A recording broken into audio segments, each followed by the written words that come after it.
कथेचं नाव आहे अमलताश. लेखिका मोनिका गजेंद्र गडकर आणि अभिवाचन करते मी मेधा आलकरी. मौज दिवाळी अंकात प्रसिद्ध झालेली ही कथा अमलताश एक दीर्घकथा आहे आणि इथे त्याचं अभिवाचन करताना ती थोडीशी एडिट केलेली आहे. अमलताश.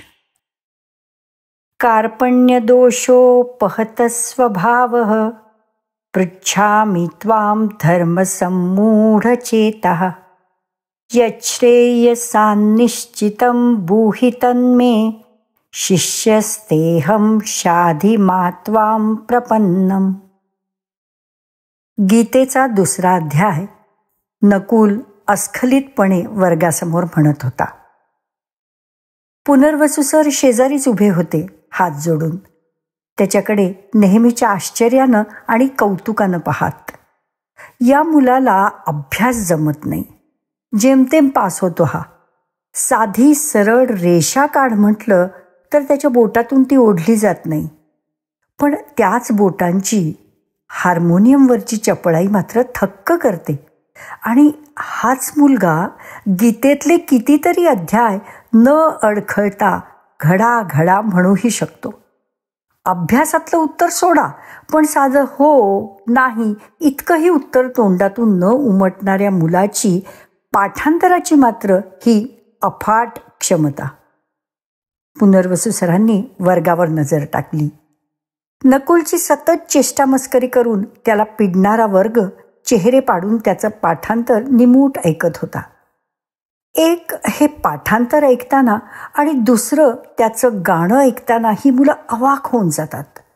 इतर वेळी त्याला जाता येता टपल्या मार, नाहीतर त्याचं पेन दप्तर तरी लपवून ठेव, त्याला भीती दाखव. नाहीच काही तर फिदी फिदी हसत एकटक त्याच्याकडे बघतच राहा. छळतात लेकाची त्याला. शाळा सुटल्याची घंटा व्हायचाच अवकाश. सगळी मुलं आवरलेल्या दप्तरांची ओझी पाठीवर टाकून पळत सुटली, तरी नकुल मात्र हलला नव्हता. अचानक त्याच्यावर मुलांचा लोंढा येऊन आदळला, तेव्हा तो चेंगरून फळ्याची धडपडला. आरडाओरड करत किंचाळत मुलं बाहेर पडली. समोर रिकामे बाक उरले. नकुल टेबलापाशी आला. नाकावर घसरलेला चष्मा डोळ्यांवर चढवून त्यानं हात जोडून उरलेल्या अध्यायाला परत सुरुवात केली. अरे नकुल, आता कुणासाठी म्हणतोयस? शाळा सुटली, तूही जा लवकर, नाहीतर ती मुलं धरतील ना तुला. सर हसले. मघापर्यंत आत्मविश्वास झळकणारा नकुलचा चेहरा आता पुन्हा नेहमीसारखाच निर्विकार पुतळ्यासारखा होऊन गेलेला. त्यानं उत्तर सोडाच मानही हलवली नाही साधी. तो तसाच त्यांच्याकडे बघत उभा होता. चल पळ लवकर, सर म्हणाल्यावर तो हलला.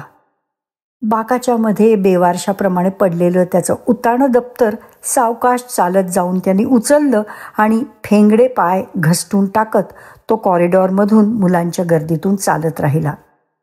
मुलं जिन्यावरून धबधब्यासारखी कोसळतच पायऱ्या उतरत होती.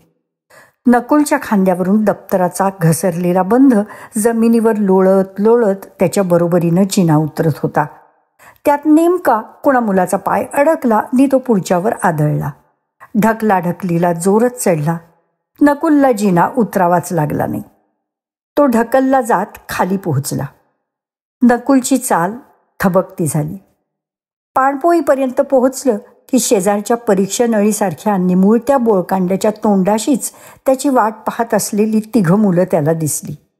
त्याचे खांदे वर उचलले गेले. पाठीला पोक आलं. त्या मुलांची पकड त्याच्या मानेवर पडण्यापूर्वीच ती पडली समजून तो दचकला. 2-4 लघवीचे थेंब भुळकन चड्डीत सुटले आणि मग खरोखरीच एक दणकट मूठ त्याच्या पाठीवर पडली. बोळकांड ओलांडून त्या 3 टार्गटांनी नकुलला डावीकडच्या बागेत फरफटवत आणलं. बाग कसली, 2 चिंचेच्या अजस्त्र संभाराखाली मस्त माजलेलं रानच होतं ते, कुणीही न फिरकणारं. बाभळी, मेंदी विलायती चिंचीची पिसाटलेली झाडच झाडं, पालापाचोळ्यांनी आच्छादलेली जमीन, कोपऱ्यात कधीचा बंद पडलेला मान लुडकल्यासारखा वाकडा गंजका नळ. नकुलची बकोट पकडून एकानं दात विचकून थुंकी फेकली. दोघांनी आपली पचपचित तेलानं माखलेली झुलप मानेला झटका देऊन मागे सारली आणि मग तिघे नकुलवर तुटून पडले. लाथा, बुक्के कमरेवर, पोटात, कुठेही कसेही बसत होते. कानावर कोपरं टेकवून मान खाली घालून नकुल मार खात राहिला होता. तेवढ्यात एकानं त्याला उठवून गोंजारलं आणि भस्कन तोंडात मातीची मूठ कोंबली. फिदी फिदी हसत दुसऱ्यानं त्याच्या चड्डीला हात लावला. लघवीच्या ढापण्या, मजा आली का बाळाला लागलं? उगी उगी, तो खिजवत म्हणाला. आणि मग त्याला तिघांनी उचलून त्याचा झोपाळा केला. त्याला झोके देऊन चेंडूसारखं झुडपात भिरकावलं नि पळ काढला. नकुल म्हणजे या मुलांचं जिवंत खेळणं. त्याला गर्भगळीत करणं हा त्यांचा खेळ.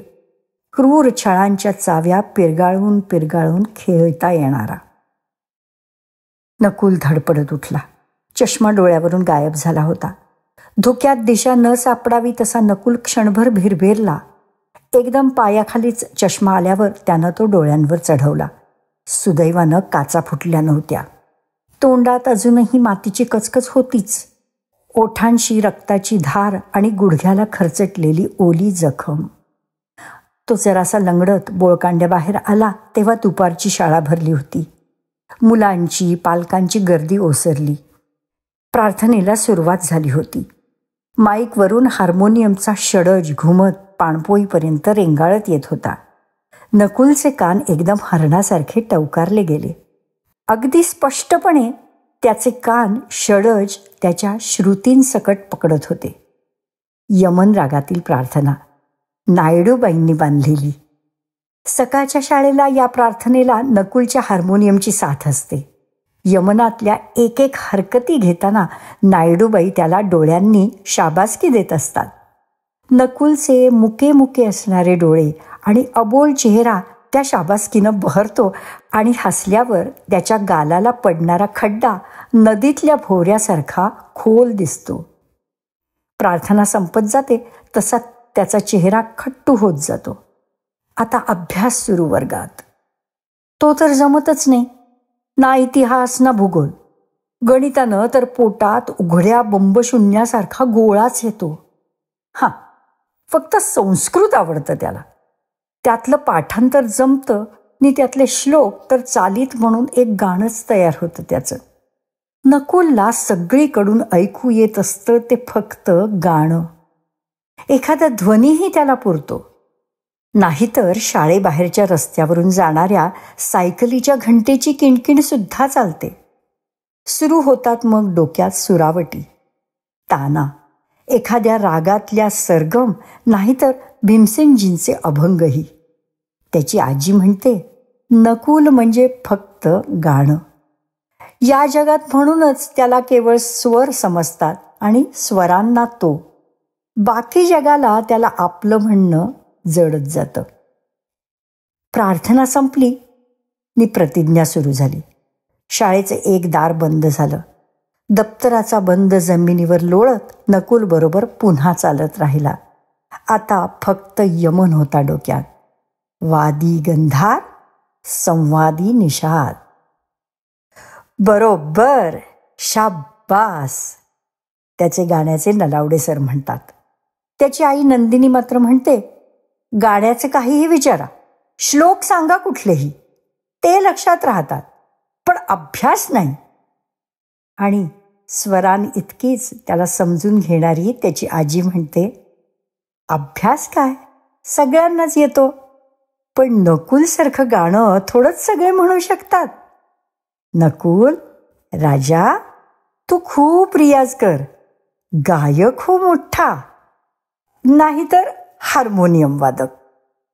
तुझा अच्युत काका सुद्धा फार सुंदर चित्र काढायचा, कुणालाच यायची नाहीत तशी चित्र, आणि पोहायचा सुद्धा माशासारखा अगदी. नकुलला त्याच्या घराची बेल हार्मोनियमच्या स्वरपट्टीसारखीच वाटते. आताही त्यानं त्याच्या हार्मोनियमच्या स्वरपट्टीसारखंच बेलवर बोट टेकवलं. आजी, मी आलो, तो ओरडला. आजीनं दार उघडल्याच तो टेपपाशी गेला आणि भीमसेनजींच्या यमनची सीडी त्यानं आत घातली. दप्तर मध्येच पडलं होतं. पायातला एकच बूट काढलेला. त्याचं दप्तर उचलत आजी म्हणाल्या, हे काय नकुल, आता टेप नको ऐकत बसू. भूक नाही का लागली? मान तिरकी ठेवून नकुल कान देऊन ऐकत होता. एकदम तो टाळ्या वाजवत राहिला. आजी, 2 मध्यम, ऐक. नी रे ग म. नकुलच्या चेहऱ्यावर आता आनंदाचा झराच जणू झुळझुळत होता आणि डोळ्यातला आनंद कसा काजव्यासारखा लुकलुकत. आजीचं लक्ष त्याच्या ओठाजवळच्या वाळलेल्या रक्ताकडे गेलं आणि खरचटलेला गुडघाही दिसला तिला. आजही गाठलं वाटतं त्या मुलांनी तुला. पण नकुलनं उत्तर दिलंच नाही. तो गाणं ऐकण्यात तल्लीन झालेला. एरवीही त्यानं उत्तर दिलं नसतंच. त्याला आपलं न म्हणणाऱ्या या क्रूर माणसांच्या जगाला तो त्याच्या गाण्यापुढं काहीच न बोलून असा क्षुल्लकच करून टाकतो.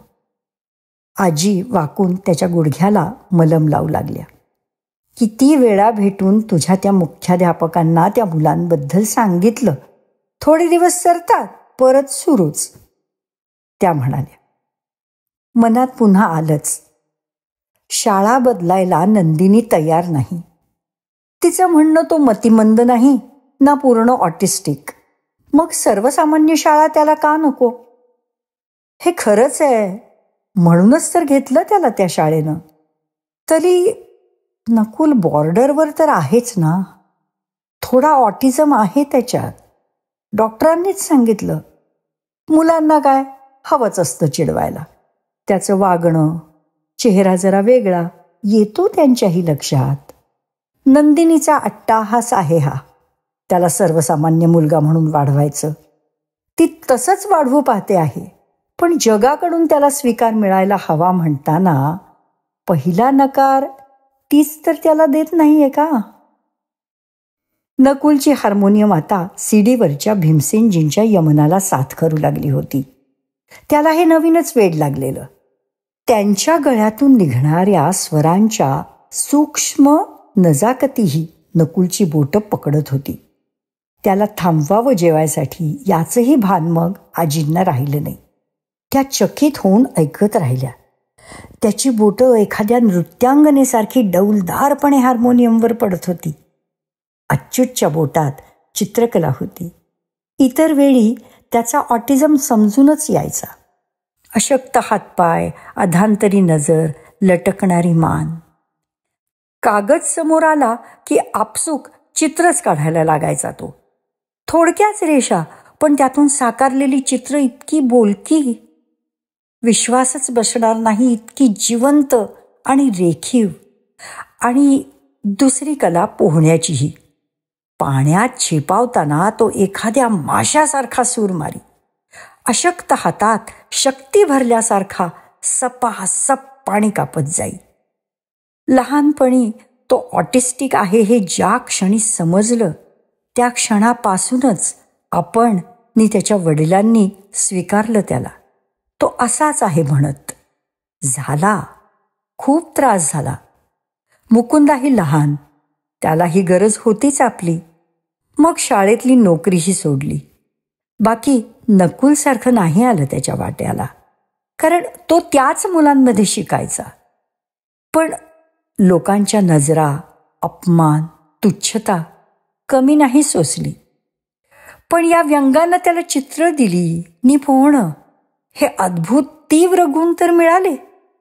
हे भोळसटपणे सतत समाधान करून घेतलं. त्या कलांना त्याचा आपण संवादच करून टाकला. त्याचे हेच गुण वाढवत, मनावर बिंबवत गुंतवून घेतलं. त्याचं तसंही आयुष्य वाढवण्यात. अगदी त्याचे वडील गेल्यावर आर्थिक ओढाताणी सकट एकटीने ओढलं शक्य होईल तेवढं. फोन किती वेळ वाजत होता कोण जाणे. भीमसेनजींची सीडी संपून आता नकुल त्यांचा यमन तसाच्या तसा गात होता. फोन नंदिनीचाच असणार माहीत होतं. नकुल जेवला का की बसलाय गाणं म्हणत? आवाज येतोच आहे. हो जेवला ना, आजी म्हणून गेल्या. अगं, भीमसेनजींचा ऐकलेला यमन तस्साच्या तस्सा गातोय बघ तुझा पोरगा, त्या कौतुकानं म्हणाल्या. बस झालं ते गाणं आता. छंदिष्टपणा नुसता, त्याला अभ्यासाला बसवा. किती अन्याय आहे हा. गाणं हीच तर त्याची शक्ती आहे. असे नका अभ्यासात बेताचा. नि आपण घेतोच की अभ्यास करवून. होतो त्याच्या क्षमतेनुसार जेमतेम पास. त्याचं गाणंच का नाही वाढवू त्यापेक्षा? त्याला गायकच करण्याचं का नाही ध्येय ठेवायचं? पण नंदिनीला ते मान्य नाही. आपला कोणताच आधार, अगदी एका शब्दाचाही तिला नको आहे. एका विशिष्ट अंतरावरून ती आपल्याशी वागते. कदाचित सूक्ष्म रागच आहे तिचा आपल्यावर, अच्युतमुळे. इतक्यात नकुलचे गाण्याचे नलावडे सर आले. भीमसेनजींचा यमन नकुलनं त्यांना गाऊन दाखवल्यावर नलावडे सर तर चकितच होऊन गेले. काही स्वरांच्या हरकती त्याच्या गळ्याला झेपल्या नव्हत्या, पण काही कठीण ताना त्यानं तशाच्या तशा आत्मसात केलेल्या. जवळच त्याचं गाणं ऐकत बसलेल्या आजींना सर म्हणाले, मला माझ्या या शिष्याची कमाल वाटली.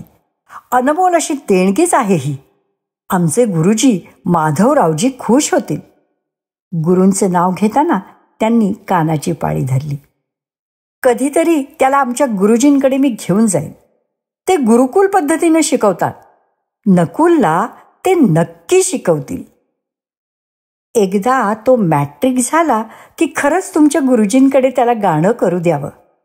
माधवरावजी घेतील त्याला? का नाही घेणार?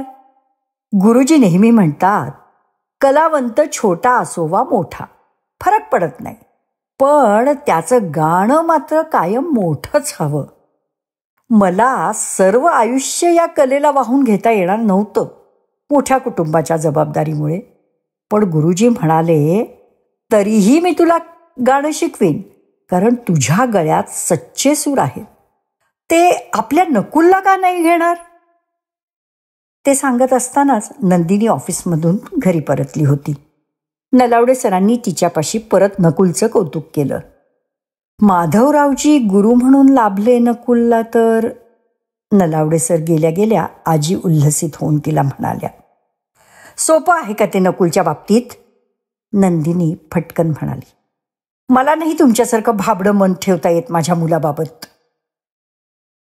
तसं सगळंच तर अवघड आहे.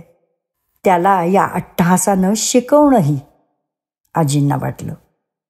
आणि आई, अनेकदा सांगितलंय मी तुम्हाला, तरी आज पुन्हा सांगते स्पष्टपणे, नंदिनी जरा त्वेषानं म्हणाली. तुम्ही नकुलमध्ये अच्युतला पाहू नका. वाढवू दे ना नकुलला आमच्याप्रमाणे आम्हाला. का करता त्याची सारखी अच्युतशी तुलना? आजींना तिचं बोलणं खोलवर लागलं, पण त्यावर त्या काही म्हणाल्या नाहीत. ती असं बोलणार हे त्यांना माहीतही होतंच. या मुलांकडे आलेल्या अशा तीव्र गुणांमुळेच आपण त्यांना सावरू शकतो, त्यांचं आयुष्य रेटू शकतो. नंदिनीला सांगायची आपली नेहमी धडपड असते. नाहीच पोचू देत ती आपले शब्द स्वतःपर्यंत, आणि आपल्याला तरी नकुलपासून कुठं राहता येतं अलिप्त. सर जाऊनही हार्मोनियम वाजवत बसलेल्या नकुलकडे नंदिनीने हताशपणे पाहिलं आणि एकदम तणतणली. बस झालं तुझं गाणं गाणं गाणं. अभ्यास नको करायला? नाही शिकलास तर 4 पैसे तरी मिळवून देईल का तुझे हे आ ऊ? का भीक मागायची आहे तुला? तिच्या ओरडण्यानं नकुलनं भावशून्य कोऱ्या नजरेनं तिच्याकडे पाहिलं, पण हार्मोनियमचा भाता दाबत तो सरांनी शिकवलेली सरगम वाजवतच राहिला. काय रे? नंदिनीनं चिडून विचारलं. मला गाणं म्हणायचंय. तो गुळमुळीत दबल्या आवाजात म्हणाला, तू ऐक ना आई, गाणं म्हणायचंय मला, मला गाणं म्हणू दे ना. आता त्यानं हट्ट सुरू केला. नकुलमधला ऑटिझम असा अधूनमधून लक्षात येतो. इतर वेळी तो तितका थेटपणे जाणवत नसला तरी तो पुन्हा पुन्हा तेच तेच म्हणत राहतो मागे लागल्यासारखा. नाहीतर फारच अबोल करून टाकतो स्वतःला. किती वेळा सांगितलं तुला, सारखं सारखं तेच तेच नाही म्हणत राहायचं, नंदिनी ओरडली. खरंच वैताग आला मला त्या अशा मुलाला सांभाळायचं म्हणजे. पण ती थांबली. असा मुलगा, सगळ्या जगाकडून सतत आपण ऐकतो ते हे 2च शब्द, आणि आपणही. बरं चल, ऐकव तुझं गाणं मला, ती एकदम शांत होत म्हणाली. इतका वेळ तिचा धुमसता संताप फक्त पाहत राहिलेल्या आजींनी तिच्याकडे आश्चर्यानं पाहिलं. नकुलही तसाच बघत राहिला होता. आणि मग तो फसकन हसला. म्हणू गाणं? आजी, आई म्हणाली गाणं. आजी, तू ऐकतेस? त्यानं हार्मोनियमचा अडकवलेला भाता मोकळा सोडला. काळी एकची खुंटी बाहेर काढली. ऐक आई, तो म्हणाला, आणि त्यानं डोळे मिटून खर्जातून षडज लावला. पुरिया कल्याणला सुरुवात केली. एका समजदारीनं केलेली हळूहळू रागाची बढत, एक एक सूर प्रगल्भ. आजींचे डोळे हळूहळू पाण्यानं भरत गेले. हाच तर खरा नकुल आपला, गाण्यातून बोलणारा. का नाही नंदिनीला तिच्या या मुलाला ओळखता येत? एकदा तरी त्याच्या या गाण्यानं नंदिनीमध्ये एक विश्वास जागवावा, तिला त्याच्या या स्वरांनी आश्वस्त करावं. नकुल मधूनच आजीकडे पाहत होता. नायडूबाईंसारखी कधी डोळ्यातून नाहीतर मान हलवून आजी तिची वाहवा त्याच्यापर्यंत पोहोचवत होत्या. तोही वाहवा मिळाल्यावर गाता गाता हसत होता. त्यांनी नंदिनीकडे बघितलं. ती त्याला अलगदच प्रतिसाद देत होती मान हलवून, पण तिच्या प्रतिसादाची त्याला गरजही उरली नव्हती. नंदिनी मुख्याध्यापकांसमोर त्यांच्या केबिनमध्ये बसली होती. आज त्यांनी तिला भेटायला बोलवलं होतं. मग ते रॅगिंगचा विषय काढत म्हणाले, मला माफी मागायला हवी. आम्ही त्या मुलांचा बंदोबस्त नाही करू शकत. पोलिसात द्यायचीही मी धमकी त्या मुलांना देऊन पाहिली, पण ती मुलं नाच सोडतात तोवर दुसरी चालू करतात. एवढी मुलं आहेत, आणि नकुलचा प्रश्नही जरा वेगळा आहे. वेगळा म्हणजे?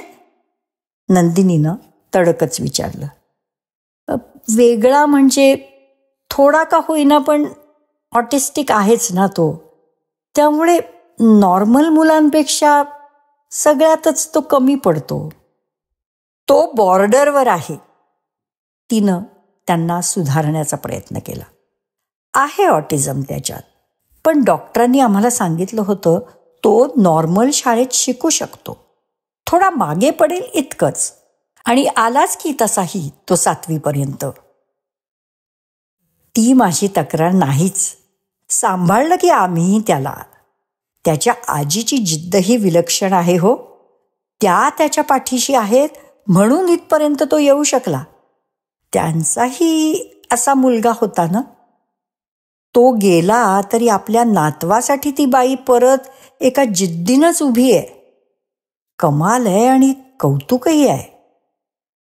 आधीच नंदिनी हळूहळू करत दुखावली जात होतीच त्यांच्या अशा तशा शब्दांनी, त्यात असलेल्या अप्रत्यक्ष नकारांनी.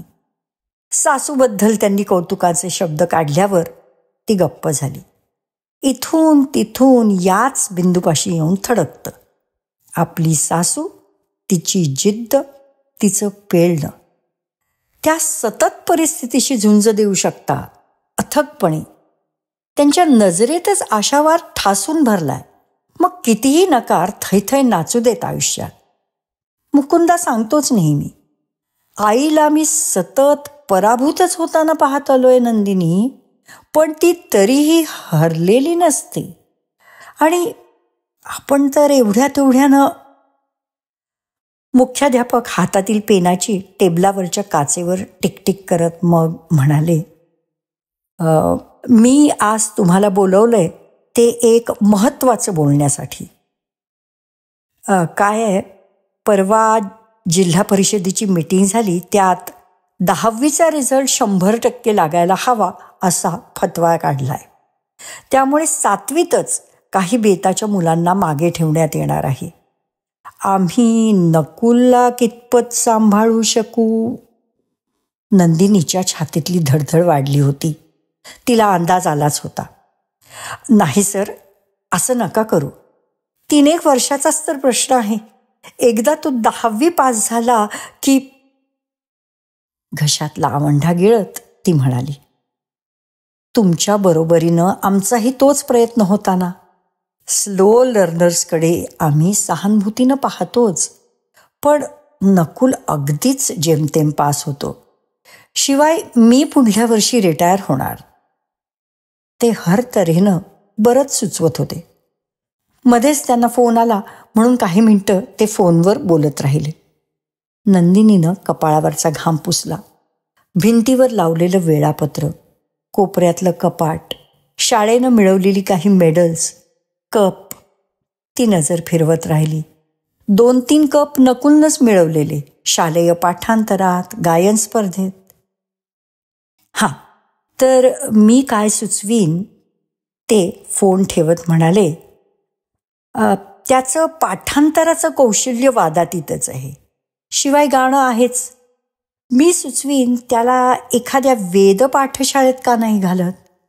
तिथलं वेदाचं शिक्षण घेऊ दे त्याला, आणि मग ते पूर्ण झाल्यावर एखाद्या चांगल्या गुरुकडे गाणं.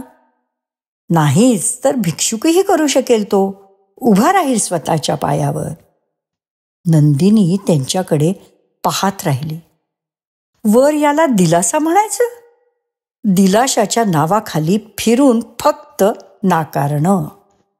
शाळेतली मुलं इतके दिवस नकुलला ठोकरत होती. आता शाळाही. आपला नकुल भिक्षुक. ऑफिसातल्या जवळजवळ प्रत्येकीची मुलं गुणवान, हुशार, पैसे मिळवण्याच्या कारखान्यात काम करण्याची, नाहीतर स्टेटसला जाण्याची उत्तुंग स्वप्न ती पाहत आहेत. आणि आपला नकुल घरोघरी श्राद्ध नाहीतर लग्न लावत बसणार. त्याच्याकडे क्षमता आहे ती हीच. नंदिनीचे डोळे पुन्हा पुन्हा भरत होते. अपमानाचा विखार आतवर भिनत होता. काय आहे, तो गायक होईलही, पण तिथंही त्या क्षेत्रात स्पर्धा कमी आहे का? लागेल का त्याचा निभाव? शिवाय शिक्षणाशिवाय पर्याय नसतोच ना आपल्यासारख्या मध्यमवर्गीयांपुढे. वेद पाठशाळेत तो शिकेलही. ते अलीकडे लोक जास्त धार्मिक होत आहेत आणि अध्यात्माकडेही. ती चुळबुळ करत उठली तेव्हा ते म्हणाले, निराश नका हो, मी पुन्हा प्रयत्न करीन अध्यक्षांपर्यंत. नंदिनीनं मान हलवली. डोळ्यात येऊ पाहणारं पाणी तिनं या क्षणी मात्र अडवून धरलं होतं. ती बाहेर आली, पण आता कॉरिडॉरमधून चालताना डोळ्यातलं पाणी आटल्यासारखंच होऊन गेलं. वर्गातल्या मुलांचे आवाज कानात शिरत होते. शिक्षक नसलेल्या वर्गातून गोंगाट, कविता, पाढ्यांचा ठराविक रेकलेला सूर.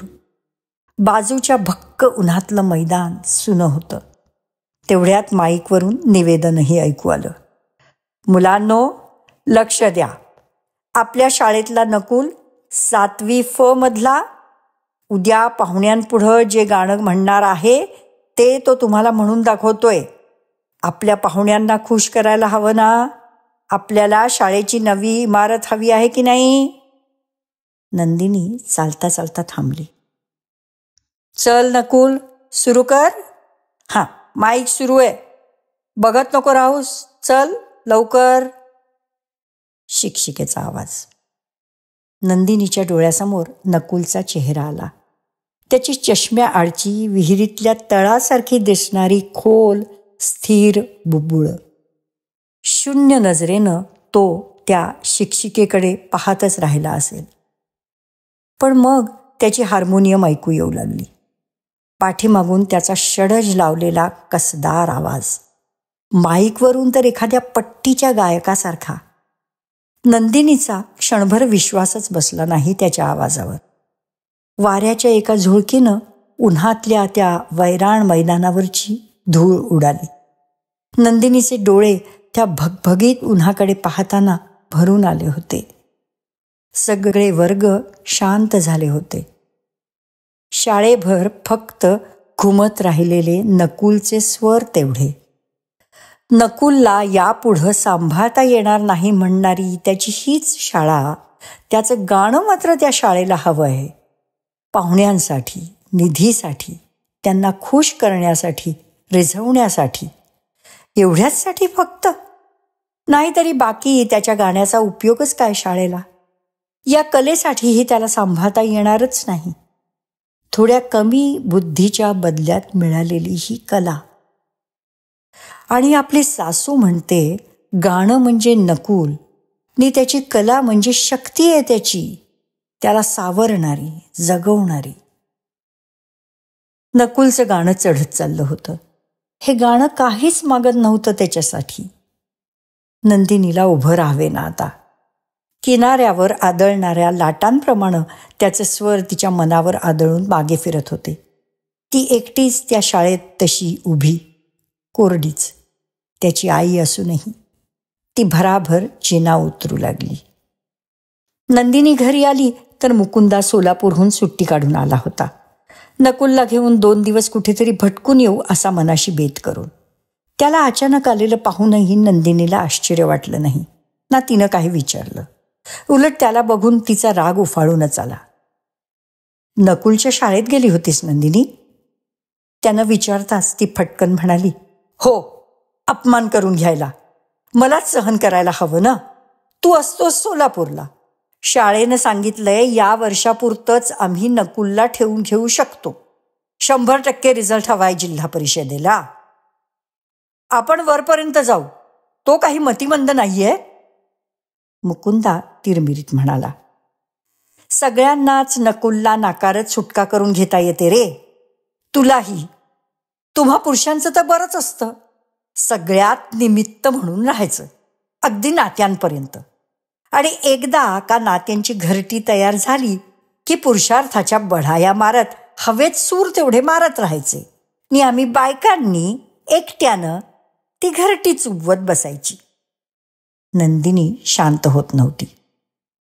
मुकुंदा आधी गप्प राहिला, पण मग तोही जरासा चिडला.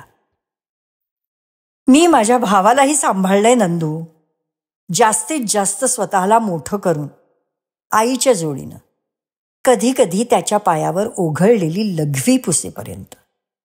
हो, पण ते तुझ्या भावासाठी. तरीही नंदिनी गुस्सातच होती. मग आता काय नोकरी सोडून देऊन तुझ्या मुलासाठी घरी राहू तुझ्याबरोबर? तरी संधी मिळताच येतोच ना. काय अपेक्षा काय आहे तुझी, सांग ना. छे छे, कसलीच अपेक्षा नाही माझी. वारसा दिलायस ना असा, खूपच दिलेस. नंदिनी प्लीज. मुकुंदा स्वतःला शांत ठेवण्याचा प्रयत्न करत म्हणाला, मला एवढंच समजतं, निव्वळ स्वतःशीच भांडत बसणं आहे हे. आपल्या मुलाला आपणही झिडकारणंच हेही. चहा घेऊन आलेल्या आजीही थबकल्या. नंदिनीचा हा स्फोट की विखार? असा त्रागा करू नकोस नंदिनी, त्या तरीही म्हणाल्या. मी जाऊन भेटू का शाळेत? नको, तुमचं कणखर मन द्या मला थोडं देता आलं तर बस. नंदिनी तटकन म्हणून निघून गेली. काही वेळ मुकुंदा आणि आजी काहीच बोलले नाहीत. आई, नकुल आमचा मुलगा आहे ना, करू आम्हीच प्रयत्न. ठीक आहे, मी बोलतो जरा तिच्याशी. तोही उठून गेला. अच्युतच्या सावलीत मुकुंदाचं बालपण हळूहळू सरकलं. 2च वर्षांनी मोठा अच्युतपेक्षा. पण आपण अच्युतला सांभाळताना खचून थकून गेलो की आपले छोटे हात पुढं करायचा मुकुंदा. दे आई, मी भरवतो. चल अच्युत, असं म्हणत. अच्युत बेभानपणे घरभर पळत सुटला की भीतनं एवढासा चेहरा होऊन जायचा मुकुंदाचा. अच्युत ही एक लढाईच होती, घरातल्या प्रत्येकाचीच, आणि आई म्हणून आपली स्वतःशीच तर जीवघेणी, तशी एकटीचीच, एकटं करणारीही.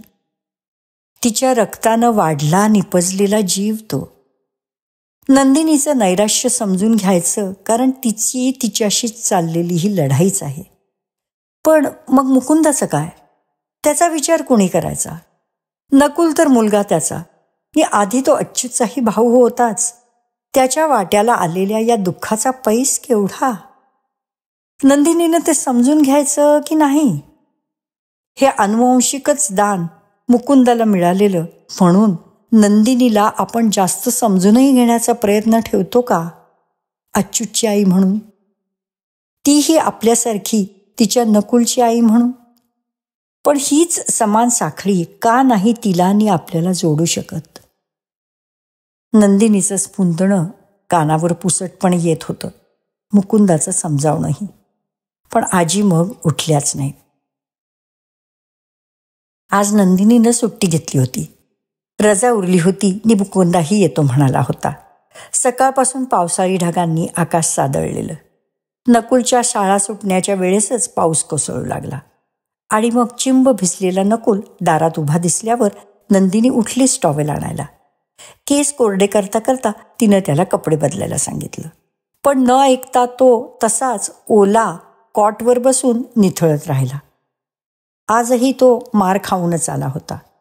युनिफॉर्म चिखलानं माखलेला आणि पायाच्या अंगठ्याशी रक्त.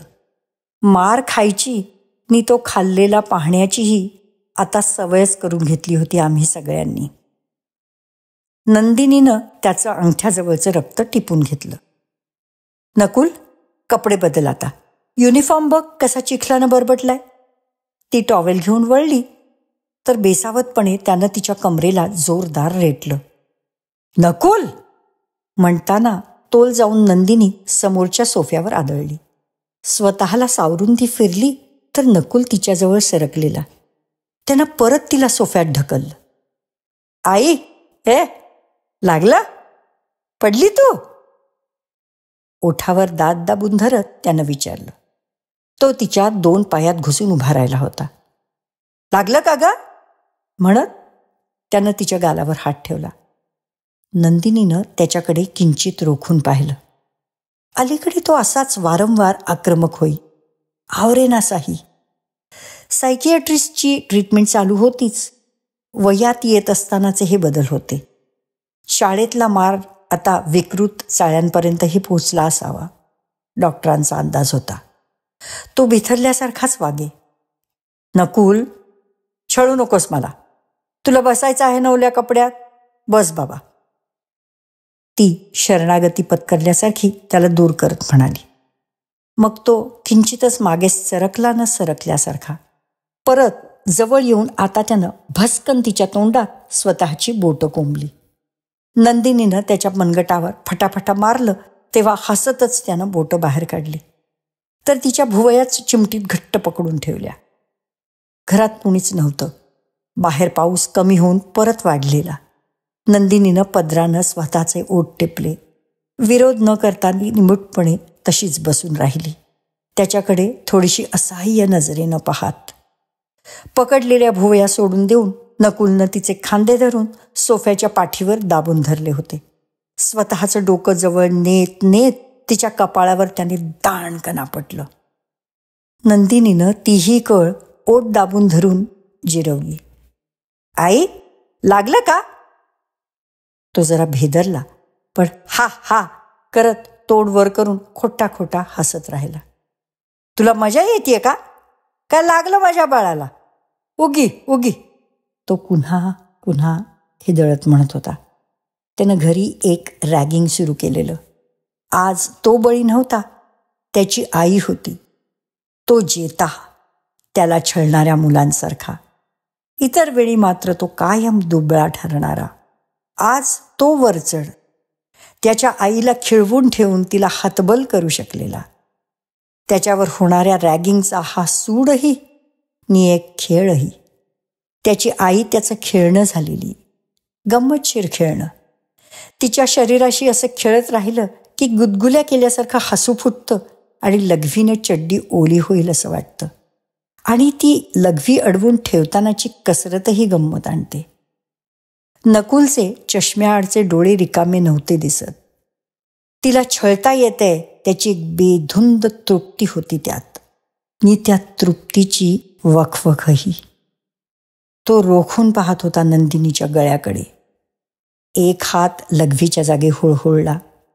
मग त्यानं आपला हात तिच्या गळ्याशी नेला, बोटं फिरवत फिरवत घरंगळत. नकुल! नंदिनीनं जोर एकवटून गळ्यावरून पालीसारखा फिरणारा त्याचा हात छिडकारला. मूर्ख मुलगा! ती किंचाळली आणि जोर करून तिनं त्याला ढकलून दिलं. मुकुंदा दारात शिरत होता, पूर्ण ओला झालेला. नकुल, काय चाललंय? तोही ओरडत झेपावला आणि त्यानं नंदिनीकडे वळणाऱ्या नकुलला मध्येच पकडून धरलं.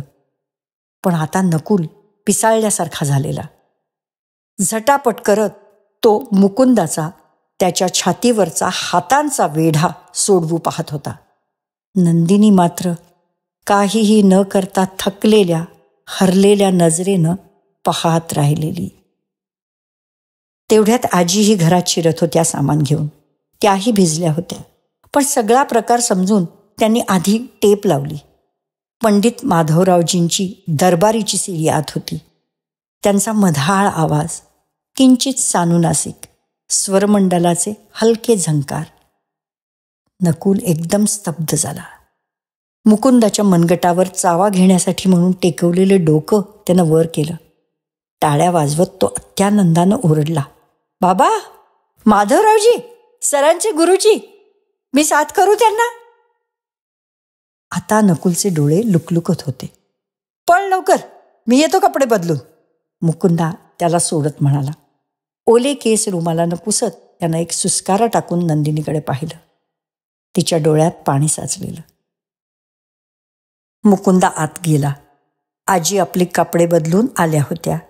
नंदिनी शेजारीच बसत त्या म्हणाल्या, कधी कधी मलाही देतो बघ असाच त्रास, पण टेप लावली रे लावली की शांतही होतो. आज मात्र तो.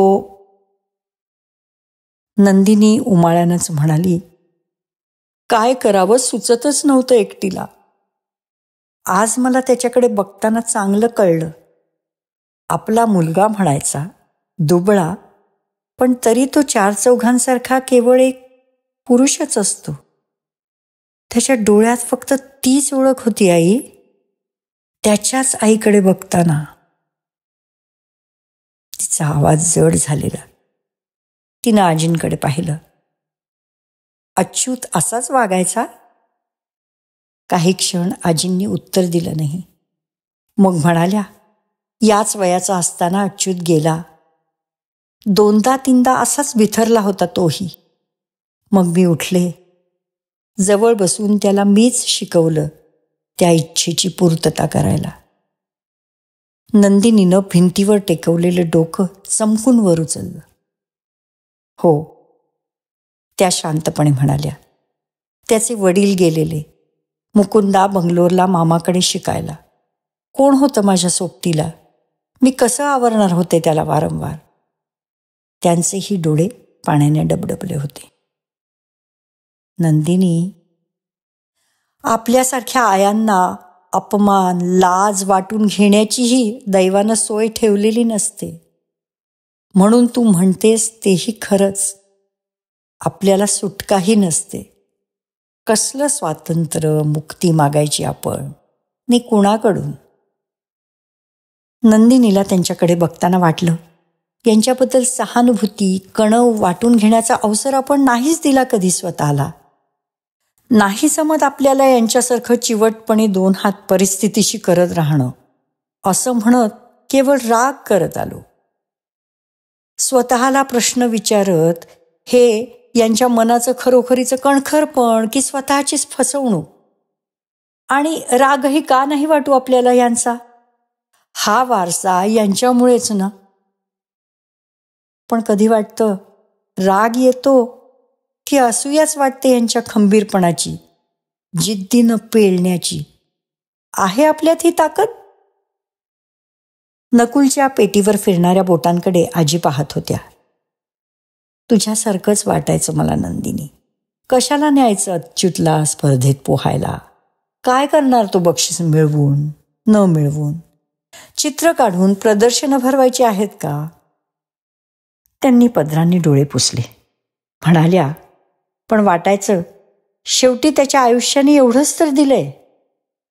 एवढंच म्हणायचं की दिले ते केवढे मौलिक गुण आहेत म्हणायचं? तोही प्रश्नच होता म्हणा. पण उपयोग काय असतो त्या गुणांचा? नंदिनी म्हणाली. नकुलचं तर सगळंच अधांतरी. कुठलं तरी ध्येय ठेवावं म्हटलं तर दिशा दिसत नाही. दिसली तर ना कसली शाश्वती, आणि अर्थ नाही म्हणावं तर अर्थच नाही असंही मन मानत नाही. म्हणूनच हातपाय हलवत राहायचं. आपल्या जगण्याला तरी उद्दिष्ट निमित्त मिळतं निदान. पण तरी काय मिळालं तुम्हाला अखेर? नाही ना, काहीच नाही. पण अच्युतच्या त्या चित्रांनी, रंगांनी त्याला थोडा तरी दिलाच असेल ना आनंद, विश्वास, काहीतरी जगण्यासारखं. काय आनंदायचा ग अच्युत ते चमचमतं पाणी बघितल्यावर. वाटायचं बस हेच तर आहे त्याच्यासाठी, बाकी काही नाही तर. आणि आपण इतकं तर त्याला देऊ शकतो आहोत. मुकुंदा येऊन बसलेला नंदिनीच्या लक्षातच आलं नव्हतं. त्याच्याकडे लक्ष गेल्यावर ती उठली एकदम. अरे चहा विसरलेच, आणते, ती म्हणाली. तेव्हा आजी म्हणाल्या, बस तू, मी आणते, तूही घे थोडा. तू ठीक आहेस ना? मुकुंदानं नंदिनीला विचारलं. आणि आपले बाबू? तो नकुलकडे बघत हसला. तो आणि त्याचे हार्मोनियम, बस मग जग इकडचं तिकडे हो नाही. नंदिनी गप्पच होती. मुकुंदा, इतक्या वर्षांनी आज तुझ्या आईशी बोलताना खूप काही मिळाल्यासारखं वाटून गेलं बघ माझं मला. मुख्यतः एक विश्वास. तुझ्या आईनं तिच्या मुलाचा ऑटिझम कुठपर्यंत पेलला होता रे? मुकुंदाने गंभीरपणे तिच्याकडे पाहिलं. मी बघितलंय नंदू तिला. अच्युतच्या शरीराचा लळालोंबा सावरत ती त्याला घेऊन जायची टँकवर. आजूबाजूला नॉर्मल मुलं, त्यात अच्युत. आधी तो कपडेही नाही बदलू शकायचा, मग हळूहळू शिकत गेला. केवळ आई होती म्हणूनच तो होता. नाहीतर माझ्यासारख्या बाईला फक्त त्रागा करणं हीच स्वतःची ताकद वाटते बहुता, ती म्हणाली. वाटलं नकुलला मिळणाऱ्या अशा तशा नकारांनी माझी मलाही मी नाकारतच होते. नंदिनीनं मुकुंदाच्या हातावर हात ठेवला. आपण नकुलला माधवरावजींकडे घेऊन जाऊ. समजा शाळेनं त्याला नाही सांगितलं तर आहे गाणं त्याचं त्याच्यासाठी. माधवरावजी त्याला नक्की घेतील. नंदिनीच्या ठाम विश्वासाच्या बोलण्यामुळे मुकुंदा थोडा अचंबित झाला होता. नकुलच्या नलावडे सरांचे गुरु पंडित माधवरावजींकडे आज नकुलला बोलवलं होतं.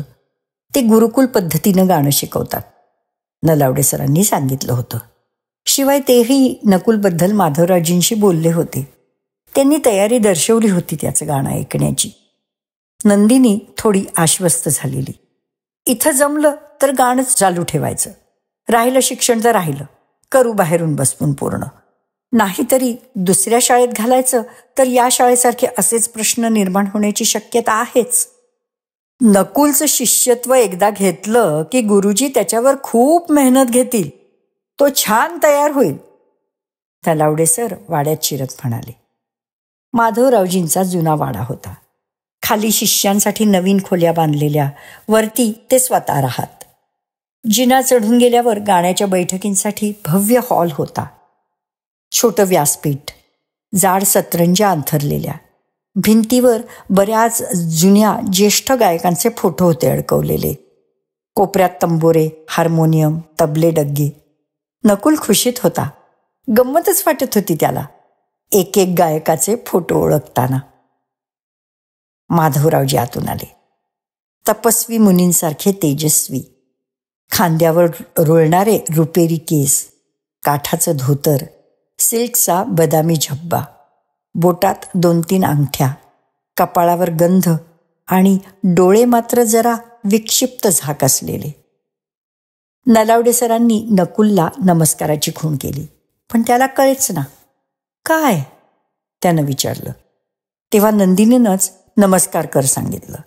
तो वाकल्यावर यशस्वी भव, उत्तम गायचं, त्यांनी आशीर्वाद दिला.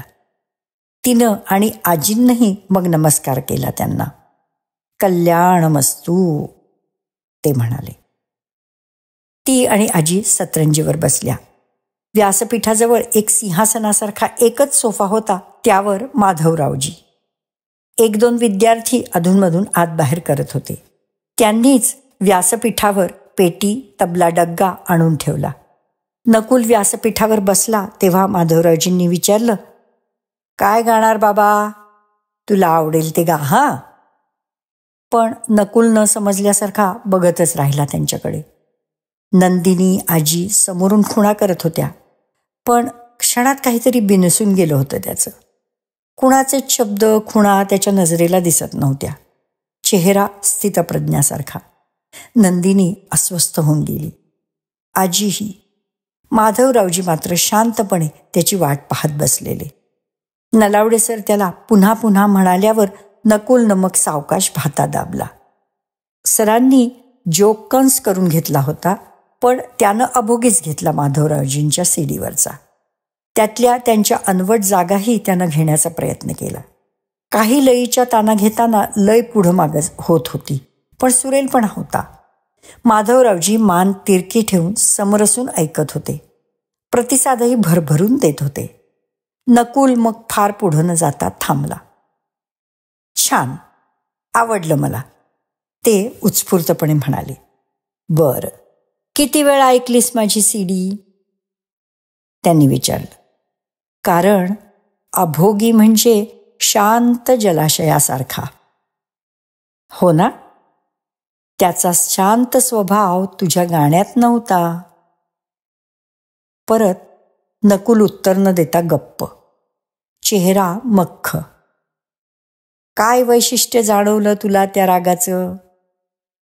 तो कर्नाटकी राग आहे माहीत?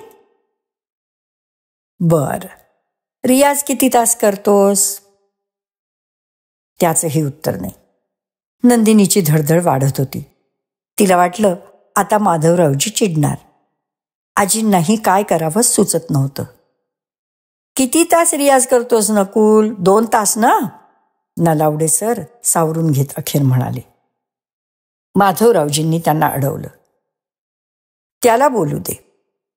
ए पोरा, तुला इथं राहून शिकायचं ना गाणं माझ्याकडे, की नाही?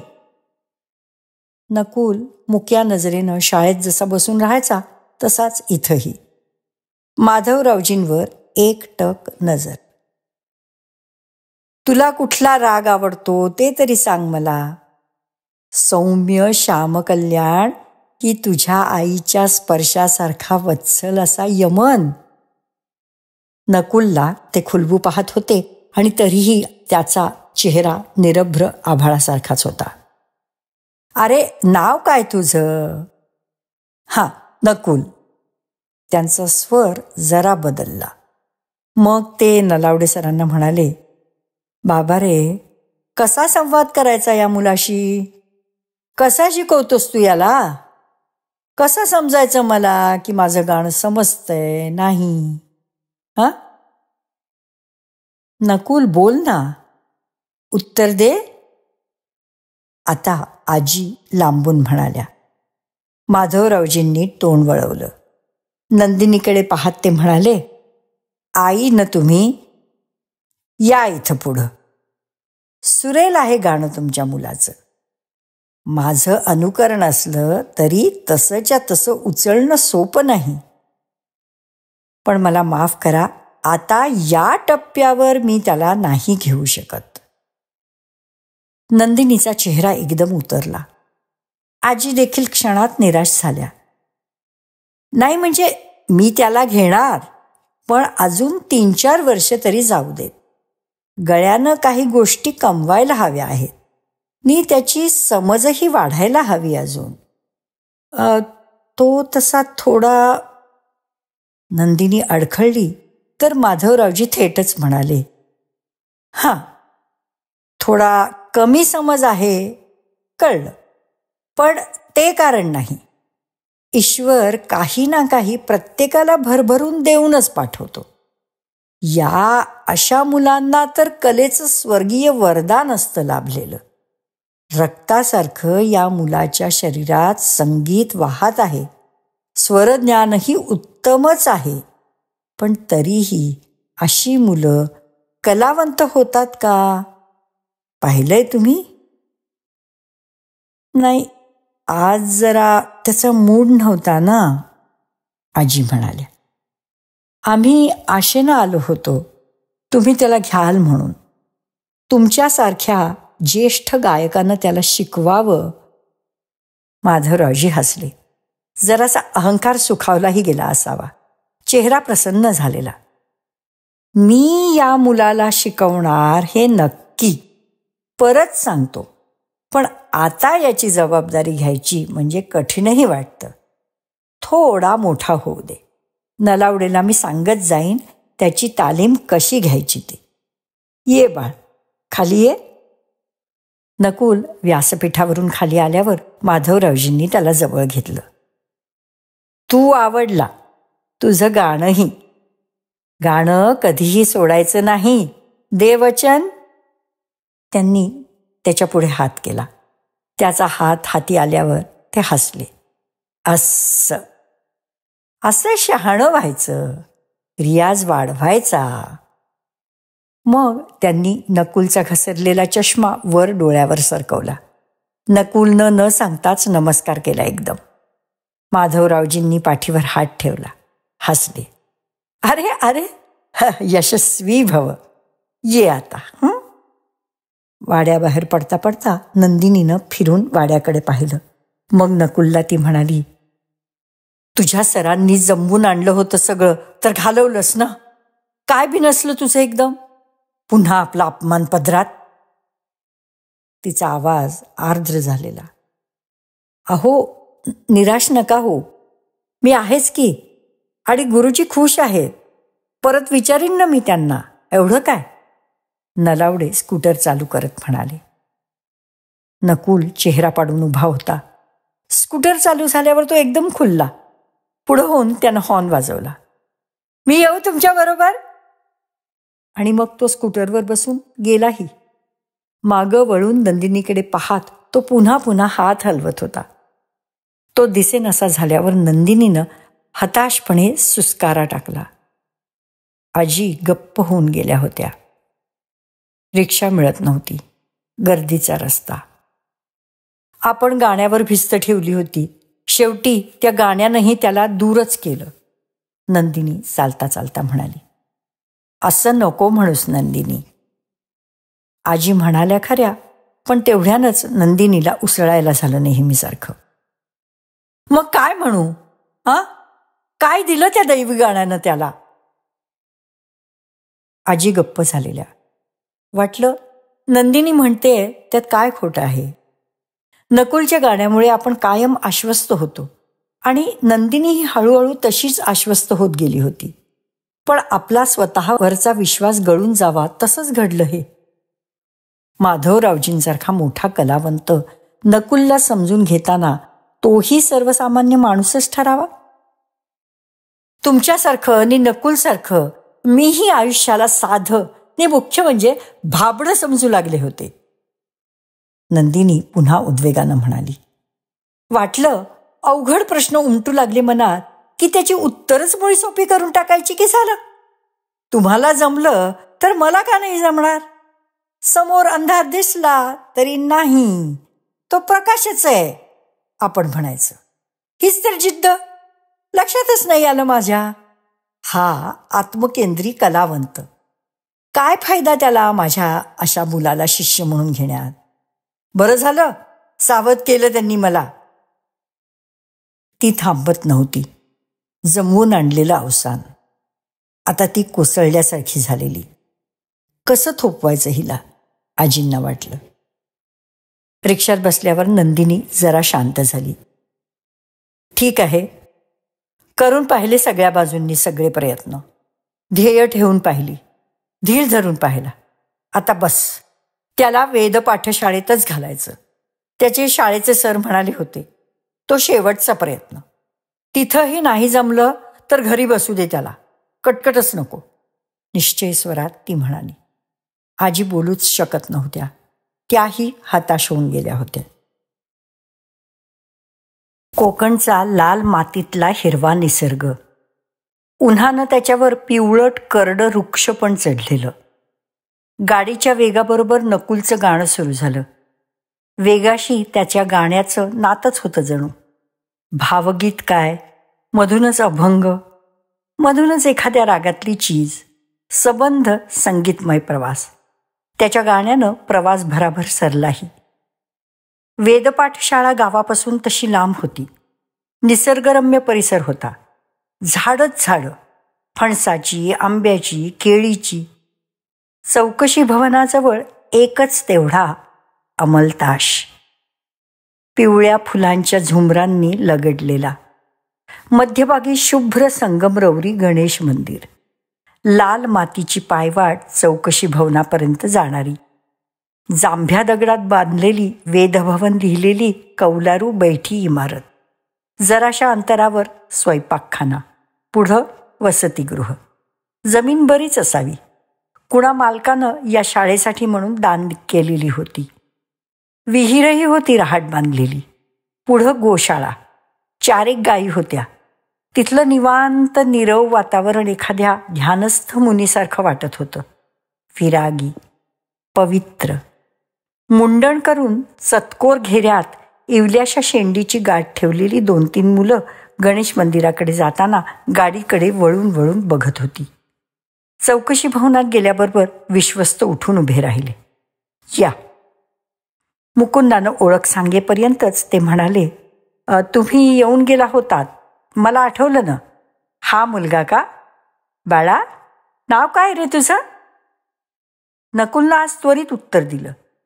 मग पाठोपाठच्या त्याच्या प्रश्नांनाही त्यानं तशीच उत्तरं दिली. ग्लासमधून एक विद्यार्थीच पाणी घेऊन आला. वेदभवनावर लिहिलेला श्लोक त्यांनी नकुलला वाचायला सांगितला. ध्यायेत सिंहगतं विनायकममुं दिग्बाहुमाद्ये युगे त्रेतायां तु मयूरवाहनममुं षड्बाहुकं सिद्धिदम्. पाठांतर, उच्चार, वाणी पाहण्यासाठी त्याला गीतेतले अध्याय येतात ऐकून त्यांनी त्यातला एक अध्याय म्हणायला सांगितला. त्यांनी सहजपणे त्याची परीक्षा घेऊन टाकली होती. ते ऐकून खुशच झाले. भले बहादर, पसंत आहे आम्हाला विद्यार्थी. तुला आवडणार ना इथे राहायला? तुला इथं खूप मित्र मिळतील, ते मुकुंदाला सांगत होते. ज्ञानदानाबरोबर आपल्या संस्कृतीचं संवर्धन आणि मृत होत चाललेली संस्कृत भाषा, तिचा प्रचार, या दोन्ही गोष्टींना आमची शाळा महत्त्व देते. अधूनमधून गोशाळेतल्या गायींचं हंबरणं कानावर येत होतं. त्यांच्या गळ्यातल्या घुंगुरवाळ्याची मधुर किणकिणही. गणेश मंदिरातून रुचा. नकुलचे कान टवकारले गेलेच.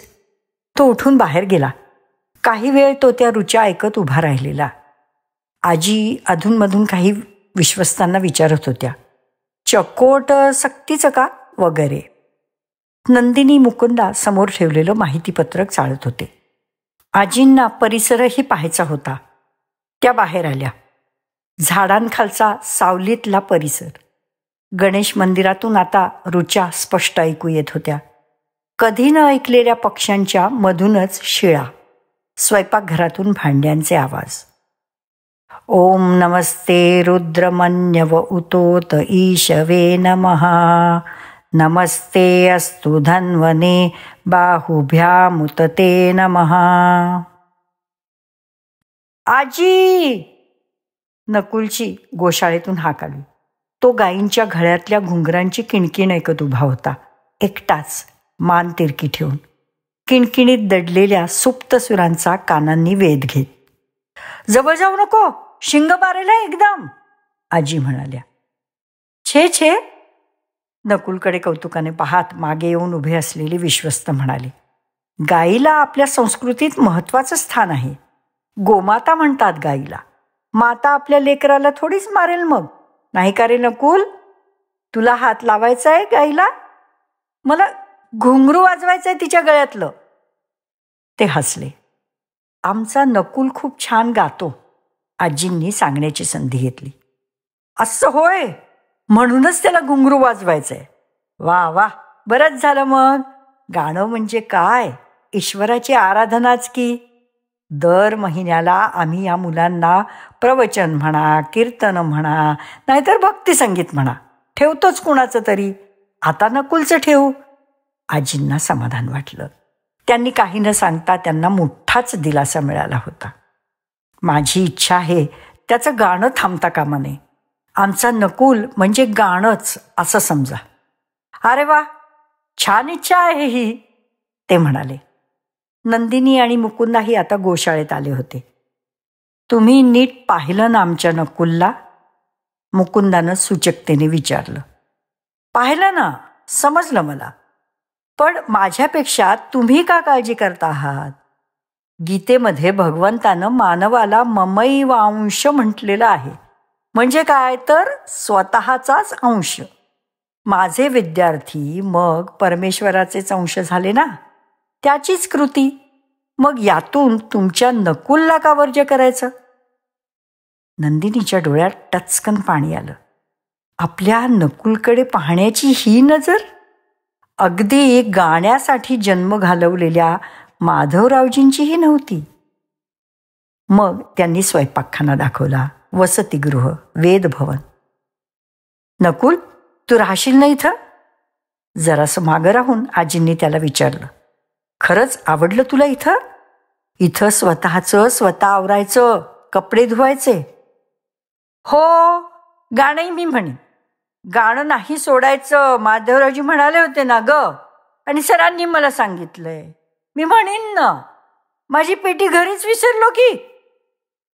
तेवढ्यात विश्वस्तांनी नकुलकडे वळून विचारलं. नकुल, तू आता आमच्या गणेश मंदिरात जमलेल्या मुलांसमोर गाणं म्हणणार का? आजीकडे पाहताना नकुलचे डोळे लकाकले आणि डोळ्यातली ती चमक बघता बघता त्याच्या चेहराभर पसरली. कुठलं म्हणू आजी? भीमसेनजींचं माझं माहेर का पसायदान? त्यानं नाकावर आलेला चष्मा नाकाला अडी देऊन वर सरकवत विचारलं. तुला हवं ते म्हण बाळ. चला गणेश मंदिरात जाऊ. या वातावरणाशी एकरूप झाला सुद्धा हा. अभंग नाही तर पसायदान म्हणायला हवं इथं, हेही कळलं त्याला. शुभ्र संगमरवरी गणेश मंदिर प्रशस्त होतं. गणेश मूर्ती काळी भोर, ह्यावर लाल जास्वंदीच्या फुलांचा गाठी गाठी घालून वळलेला दाट हार, दोन बाजूंना तेवत असलेल्या उंच पितळी समया, वरती अडकवलेले रुंद तपकातील ज्योतींचे नंदादीप, कुठल्याही सजावटीशिवायचा साधासा पवित्र गाभारा. ओलांडल्यावर मंडपात ओळीनं 20-25 विद्यार्थी बसलेले. काही नकुलच्या वयाचे दिसत होते, काही अगदी 7-8 वर्षांचे देखील. चेहऱ्यावर निरागस कुतूहल रेंगाळतं, पण गंभीरपणाचं रोपण त्यावर केल्यासारखं. घरापासून लांब राहिल्यानं अनाथ, हरवलेले भाव. काही मुलं अजूनही रुचा म्हणण्यात मग्न होती. विश्वस्तांनी प्रत्येकाची नकुलशी ओळख करून दिली. सतरंजी अंथरली होती, त्यावर एकानं हार्मोनियम आणून ठेवली. नकुल समोर माई, मागं गणेश मूर्ती. नकुलनं माझं माहेर पंढरी हा अभंग घेतला भीमसेनजींचा. मगाशी विश्वस्त सांगत होते ते आजींना आठवत होतं. इथं साधा स्वयंपाक असतो, कांदा लसूण नसलेला. पहाटे 4:45 दिवसाची सुरुवात होते. ऋग्वेदातल्या संथा शिकवल्या जातात. सर्व पोथींचं पाठांतर करून घेतलं जातं. दुपारी थोडी विश्रांती. हे साधनेचंच व्रत आहे. तशी इथं येणारी बहुतेक मुलं आर्थिक परिस्थितीमुळे येतात. संध्याकाळी बाहेर वगैरे आम्ही जाऊ देत नाही मुलांना. एकतर गावातली मुलं त्यांना चिडवतात, नाहीतर मन विचलित होतात, नाना मोह होतात त्यांना. घरी जावं वाटू लागतं. इथं टीव्ही नाही, रेडिओ नाही, निसर्ग फक्त सोबतीला. करमणुकीला संध्याकाळी इथंच प्रांगणात क्रिकेट वगैरे खेळ खेळायचे. सगळी मुलं नकुलचे अभंग ऐकण्यात तन्मय झालेली. चेहऱ्यावर औत्सुक्य, मुग्ध आनंदाचं एक आसुसलेपण. आजी मुलांकडे पाहत होत्या. यांचं हसतं खेळतं जग किती दूरचं आहे या साधनेपासून. एक विरक्तीच जगण्याची सवय. हीच न तपश्चर्या. सतत नकार तेवढे मिळत गेलेल्या आपल्या नकुलला अशी विरक्ती अखेर स्वीकारू शकली म्हणायची. नकुलनं पाठोपाठ 2-3 अभंग गायले. तो थांबला तेव्हा मुलांनी अजून एक म्हण म्हणून नारा लावला होता. मुलांच्या आग्रहाखातर विश्वस्तांनी नकुलला अजून एक अभंग गायला लावला. पसायदान म्हणून नकुल थांबला तेव्हा टाळ्यांचा कडकडाट झाला. सगळी मुलं उठून नकुल भोवती गोळा झालेली. आता नकुल दिसतच नव्हता. आजी आणि नंदिनी त्या गर्दीकडेच बघत राहिलेल्या. नंदिनीला आठवत होतं, एकदा आपण नकुलला शाळेत आणायला गेलो होतो.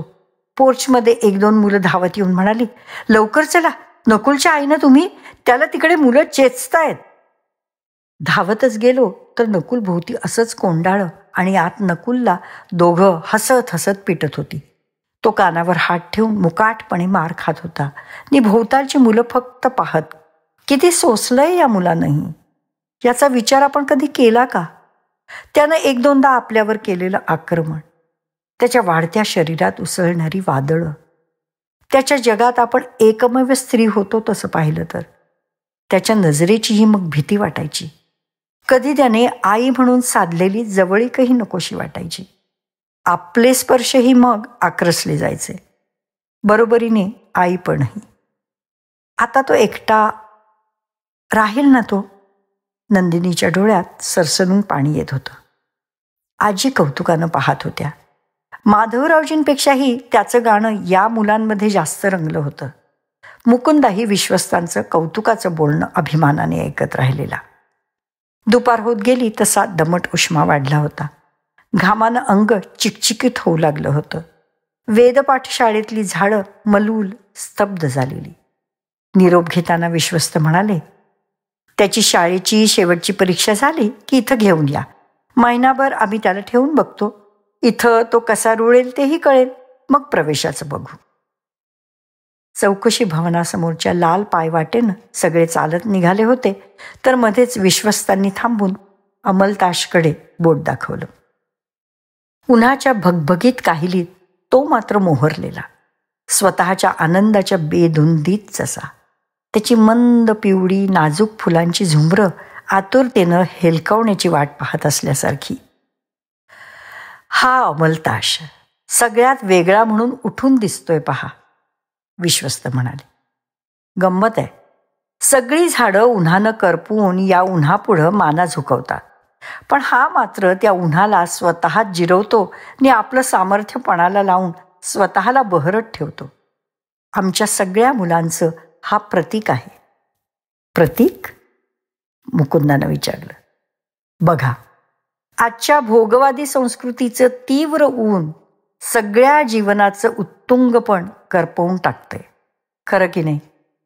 पण आमची ही मुलं वेदाभ्यासाचं सामर्थ्य पणाला लावून स्वतःला आणि आपल्या संस्कृतीच्या पावित्र्याला करपू देत नाहीत. पटलं ना? ते खुशीत हसून म्हणाले. त्यांचं बोलणं थोडं कृत्रिम होतं खरं, पण त्यातला अध्यात्माचा थांग स्पर्शणारा होता. गाडीत बसताना विश्वस्तांनी नकुलचा हात हातात घेतला. आजीकडे पाहत ते म्हणाले, हा आता आमचा मुलगा झाला आजी. त्याच्या गाण्यानं जिंकला आम्हाला. आम्ही वाट पाहतो, येणार ना? नकुलनं मान हलवली. वेद पाठशाळेपासून गाडी लांब आली. परत त्या वेगानं नकुलचं गाणं सुरू केलं होतं. शाळा बंद झाल्या झाल्या नकुल महिनाभर वेदपाठशाळेत राहायला गेला. ते दिवस हा म्हणता संपलेही, पण त्याचं नसणं सवयीचं होत नव्हतं घराला, विशेषतः आजींना. कोपऱ्यात त्याची हार्मोनियम तशीच गवसणीत होती. नंदिनीचा ऑफिसात वेळ जात होता, पण न राहून अधूनमधून ती फोन करून विश्वस्तांपाशी नकुलची चौकशी करत होती. त्याला भेटायला जायचं होतं. निघताना आजींना वाटत होतं तो रमला असेल नसेल, गाणंही म्हणत असेल नसेल, शिवाय तिथली मुलं. नाहीच रमला तर नंदिनी पुढे काय ठरवेल? मुकुंदाची एक मीटिंग होती, ती लवकर संपली तरच तो तिकडूनच येणार होता. गाडीत दोघीच, आजी आणि नंदिनी. कसा राहिला असेल देव जाणे, आजी म्हणाल्या. पण नंदिनी गप्पच होती. वेद पाठशाळेशी गाडी पोहोचली तेव्हा 12:30 वाजून गेले होते. उन्हाच्या झळा वाढलेल्या, परिसर एकाकी, तजेला हरवलेली झाडं, त्यात अमलतासचा बहर तसाच. जेवणं नुकतीच झाली असावीत. वेदभवन मंदिरात कसलीही हालचाल नव्हती. या म्हणत विश्वस्त पुढे आले. नकुल वाट पाहतोय, आत्ताच जेवणं झाली. रमलाय ना तो? कसा आहे? नंदिनीनं अधीरपणे विचारलं. बघा तुम्ही वा पुढं, मी येतो जरा. गोशाळेजवळ पत्र्याची शेड करून बांधलेला चौथरा होता. नकुल मध्ये बसलेला, पुढ्यात नवी हार्मोनियम, भोवती मुलं. नकुल, विश्वाचे आर्त माझ्या मनी म्हण ना. एक आवाज. ते नको, माझे माहेर पंढरी, ते आवडतं सगळ्यांना. दुसरा कोणीतरी. सारखं ते नको रे, नवीनच म्हण ना. तिसरा मुलगा ओरडला. आणि ते रागबीग नको हां, आ लावून. या संतोषसाठी इंद्रायणी काठी म्हण रे, म्हणजे तो हसेल जरा. गलका चालू होता. नकुल सगळ्यांकडे नुसता बघत. मुंडण नाही, पण त्याचे केस बरेच कमी केलेले. धोतर, वरती सदरा, उपर्ण वेगळाच दिसत होता. पण चष्म्याआडच्या नजरेसकट तोच नकुल. नकुल, तुझी आई आणि आजी बघ, एकानं लक्ष वेधलं. नकुलनं पाहिलं. आजी, नवी पेटी. आई, पाहिलीस? या पेटीवर मोर नाहीत, फुलं. आजी. ढगांनी झाकळून टाकलेल्या आभाळात सूर्यबिंबाची एखादी कड अचानक लखलखावी तसं त्याच्या चेहऱ्यावर फुटलेलं हसू. ये इकडे, नंदिनीनं बोलावलं. कसा आहेस तू? तिनं त्याला जवळ ओढलं. मस्त आहे तो, एका मुलानं उत्तर दिलं. नकुल आल्यामुळे खूप मज्जा आली. तो रुचा म्हणतो ना, तेव्हा गाणंच म्हटल्यासारखं वाटतं. लगेच पाठ होतात त्याच्या संथा, एक लहानचणीचा मुलगा म्हणाला. आणि रोज रात्री नकुल गाणं म्हणतो आमच्यासाठी, मग मस्त झोप येते. पण नकुलची आजी, नकुल कधी कधी बोलतच का नाही, नुसताच बघत बसतो असा. एका मुलानं नक्कल केली. सगळे हसले. नकुलही मोठ्याने हसला. अरे, त्यालाही आठवण येत असेल ना त्याच्या आईची, बाबांची, आजीचीही येते, नकुल म्हणाला. मलाही येते माझ्या आजोबांची, एक मुलगा म्हणाला. वर देवाकडे गेले ते, मला इतक्या गोष्टी सांगायचे. नकुल गाणं म्हणायला लागला की मला त्या गोष्टीच आठवतात आणि आजोबांचे थरथरणारे हात. मला आमच्या गुहागरच्या घराची आठवण येते, कारण आई सकाळी रेडिओ लावून काम करते तेव्हा हेच अभंग लागतात. आमच्या अंगणातल्या आंब्यावर पोपट येतात गाणी ऐकायला, सकाळी आणि संध्याकाळी. कधी कधी आई रागवली की वाटायचं हे पोपट माझी समजूतच घालायला आले. पोपट बोलायचं वाटतं तुझ्याशी. विठू विठू, काय रे कौस्तुभ, आई रागवली तुला? वा रे वा, काय पण सांगतो, एक गोरा घुमटा मुलगा म्हणाला. त्यावर सगळी मुलं खिदळली. नंदिनी आजी हे हसल्या. एका विद्यार्थ्यानं ग्लासमधून पाणी आणलं दोघींसाठी. मलाही नकुलचं गाणं फार आवडतं नकुलची आई, तो ग्लास पुढं करत म्हणाला. सांगू का कसं वाटतं? माझ्या आईच्याच मांडीवर मी झोपलो आहे. ती हात फिरवते माझ्या केसात. शपथ, असं वाटतं. नंदिनीनं त्याच्या गालाला हात लावला. आणि समेवर का काय म्हणतात ना, तसा जेव्हा येतो ना नकुल, तेव्हा वाटतं तिनं वाकून कपाळाचा पापाच घेतला माझ्या. 8-9 वर्षाचाच असेल मुलगा. सुणसुणीत होता. भोकरासारखे त्याचे मोठे डोळे. कुठून आलास तू? नंदिनीने विचारलं. कोल्हापूर. मीही. मुलांमधून आवाज आला. आणि नकुलची आई? हा संतोष आहे ना, नकुलसारखाच नवा आला इथं. त्याचे वडील वर गेले. पैसे नाहीत त्यांच्याकडे. आईने सोडलं त्याला इथं. त्याला नकुलचं इंद्रायणी काठी फार आवडतं. आळंदीहून आलाय ना. संतोषकडे दोघींनी पाहिलं. खोल गेलेले डोळे, उदास चेहरा, डोळ्याखाली उमटलेल्या अर्धचंद्राकृती सावल्या. इंद्रायणी काठी ऐकलं की मला रडू येतं, कारण बाबांची आठवण येते आणि वाटतं की माझे बाबा नक्की मला भेटतील एक दिवस. काही वेळ शांतता पसरली. आणि नकुलचं पसायदान मी ऐकलं नाही, उडालोच. तुम्ही होता ना आजी त्या दिवशी? कोल्हापूरचा तो मुलगा मग एकदम म्हणाला. पसायदान आमच्या शाळेत रोज म्हणायला सांगायचे. शेळके सर एकदम मार कुठले, काय पिटलं होतं मला. बापरे, माझं पसायदान पाठ नव्हतं तर. मग शाळा सुटल्यावर त्यांनीच मला आईस्फ्रूट दिलं घेऊन. मी म्हटलं होतं काही नको आता, मारता कशाला मग? आजी, हा पावसात खेळायचा? गप्पच असलेलं नकुल मध्येच म्हणाला. हो मग, सध्या आणि मी.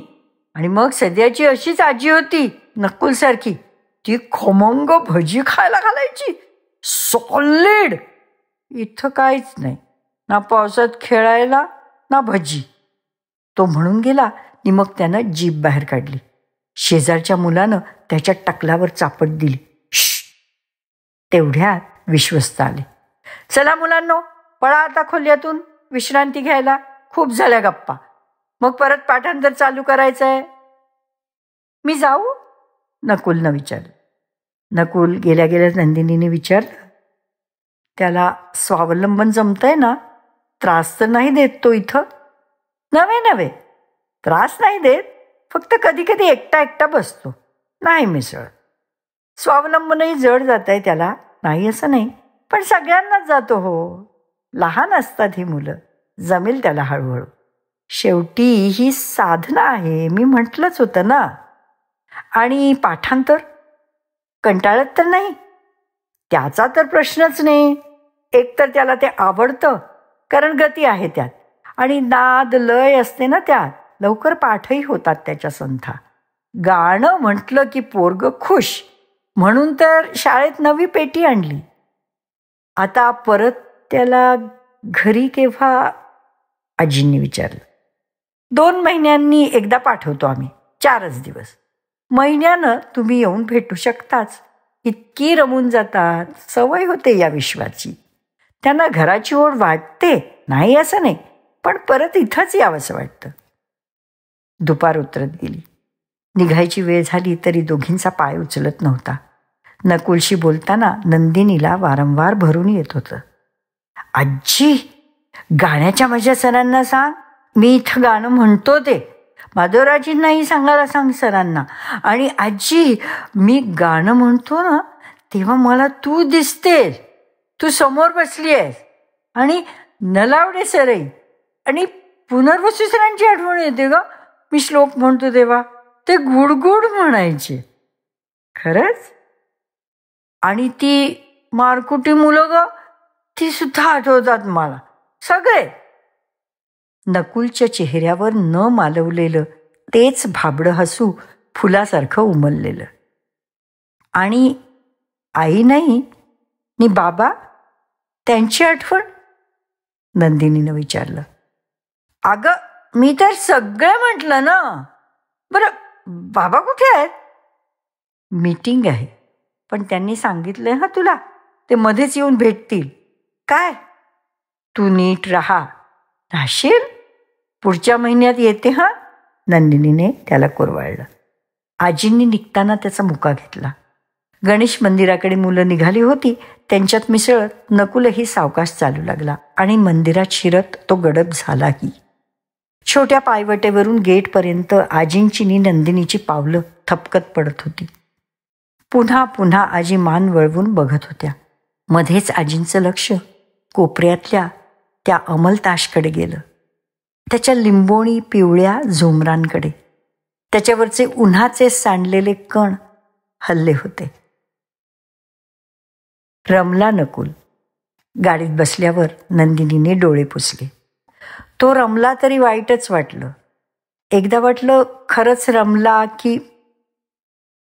आजींनी तिच्या हातावर हात ठेवला. वाटलं म्हणावं नंदिनीला की अगं तुझा मुलगा नाही 4 चौघांसारखा. खरंच आहे ते, कारण तो असामान्य आहे नंदिनी. जाणवलं का तुला? आपापल्या जगापासून तुटलेल्या, परिस्थितीमुळे का असेना, पण त्यांच्या त्या जगापासून तोडल्याही गेलेल्या आणि त्याच्यासारख्याच नाकारलेल्या मुलांची लांब उभी झालेली विश्व त्यांच्याजवळ आणून ठेवण्याचं केवढं असामान्यत्व आहे तुझ्या नकुलमध्ये, त्याच्या गाण्यामध्ये. आहे का ते कुणात? तुला वाटत होतं सगळ्या जगानं त्याला दूरच केलं, पण त्याच्या गाण्याला ते जग कुठं नाकारू शकलं? राहिलंच की ते जोडलं गाण्यातून. एखाद्या दूर गेलेल्या पण तरी अस्तित्वात उरलेल्या एखाद्या नात्यासारखं बघ अगदी. नाही दिलं गाण्यानं खूप त्याला? पण त्या काही नाही म्हणाल्या. वाटलं नंदिनी सतत म्हणते तसंच असेल. आपलं मन कायम भाबडं राहिलं आयुष्याशी झगडताना. ती म्हणतेच, समोर अंधार असतो तरी तुम्ही त्याला प्रकाश म्हणता. कशासाठी? आपलं हरवलेलं जग आपण देखील राहिलो असेच सांभाळत, जपत, मनातल्या मनात, आपल्या अच्युत सकट, आपल्या नातवासाठी. हो, रुळला नकुल. आपले अश्रू भरलेले डोळे लपवत आजी वेदपाठशाळेकडे पाहत म्हणाल्या. आता गणेश मंदिर दिसत नव्हतं ना नकुल, पण अस्पष्ट रुचा कानावर येत होत्या. एक वळण ओलांडलं गेलं नि त्या ऐकू येणाऱ्या रुचांचा आवाज हळूहळू फिकट होत विरला आणि वेदशाळेचा लांबवर दिसत राहिलेला बिंदूही मग अदृश्य होऊन गेला. धन्यवाद.